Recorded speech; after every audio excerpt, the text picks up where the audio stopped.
Hello friends, welcome back to our channel FinStock. Today we are with yet another stock and the name of the stock is GMR Airport Infrastructure Limited. So let us discuss about GMR Airports Infrastructure Limited.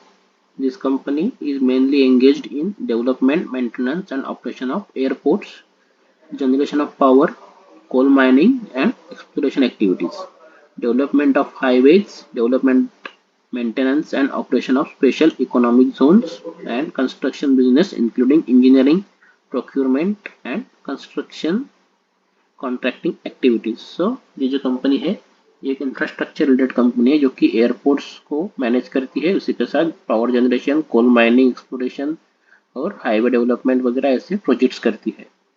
अगर हम की point देखते हैं तो company का history अगर देखते हैं, the company was incorporated in 1996 in Andhra Pradesh and was earlier called Varalakshmi Visai Power Projects.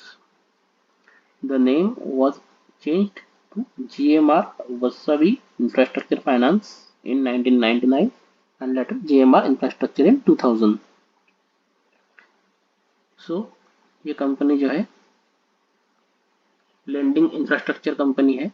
The company and its subsidiary, associate, joint ventures and jointly controlled operation are mainly engaged in the development, maintenance and operation of airports, power generation, coal mining। जैसे कि हमने देखा इसका जो है revenue 54% आता है airport sector से, 16% पावर से आता है, ट्रांसपोर्टेशन सेक्टर से 7.898 दैट इज 8% आता है और अदर्स से 20% आता है। अगर हम इसका फंडामेंटल देखते हैं तो कंपनी का कैपिटल है 50,400 करोड़। सो एक लार्ज कैप कंपनी है।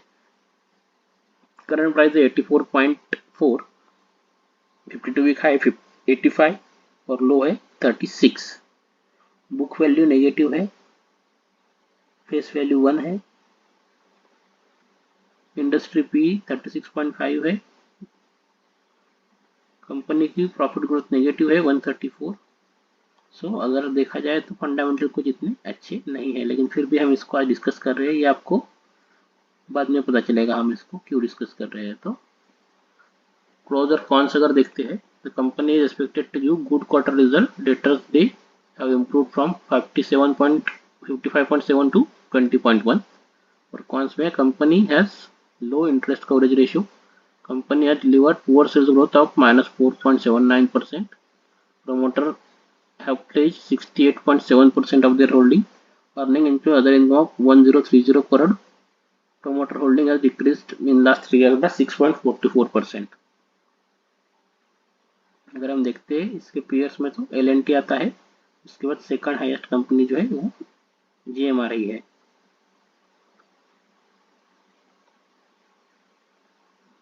अगर हम इसका क्वार्टरली स्टेटमेंट देखते हैं तो सेल्स 1294 करोड़ है, जो कि अभी ऑलमोस्ट 2000 करोड़ के आसपास पहुंचा है।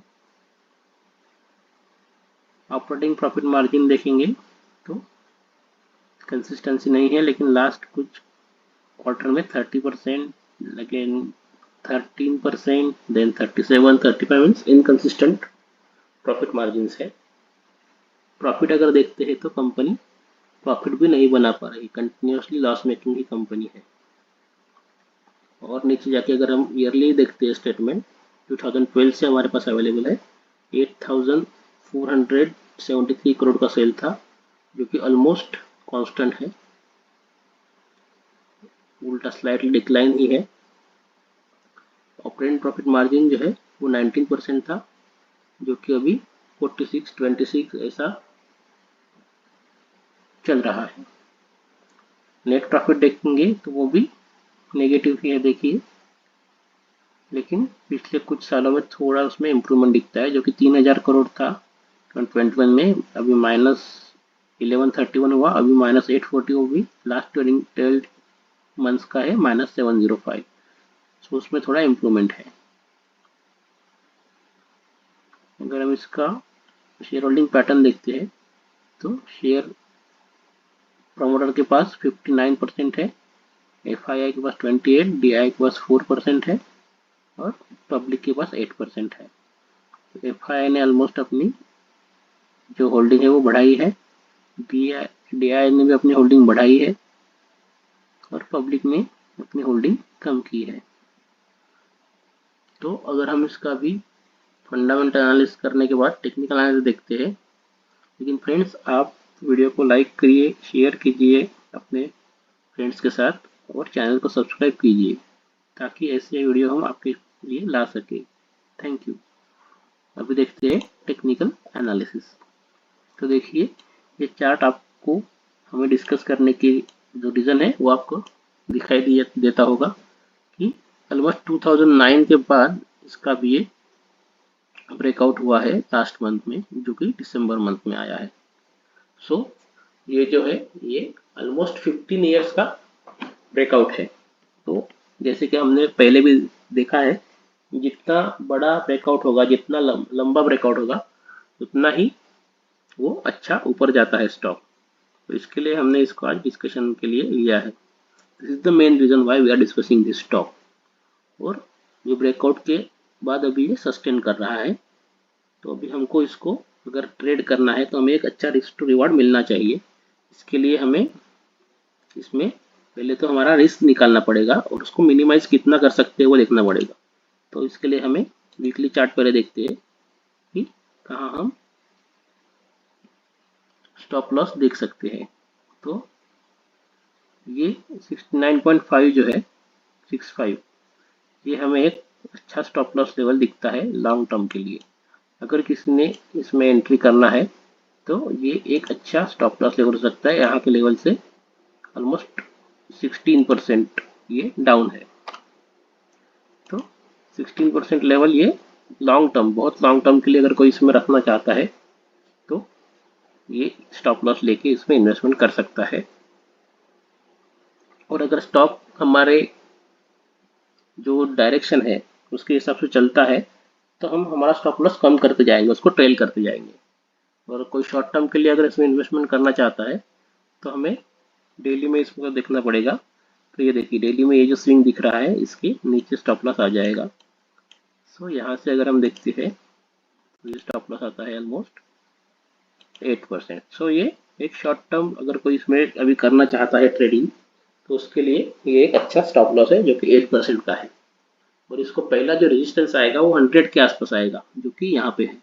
तो अगर हम देखते हैं तो रिस्क टू रिवार्ड कैसा मिलता है, तो ये हमारा रिवार्ड है ऑलमोस्ट 18 to 19% का। इसके अगेंस्ट में ये रिस्क है, तो 1:2 हमें रिस्क टू रिवार्ड दिखता है। तो ये इसका पहला टारगेट हो जाएगा। और दूसरा टारगेट हमने जो निकाला है वो इसका मंथली से हम अगर देखते हैं तो मंथली चार्ट से हम निकाल सकते हैं, क्योंकि लास्ट इसका रेजिस्टेंस लेवल था जो कि यहाँ था 113। सो सेकंड टारगेट जो आएगा वो 113 आएगा।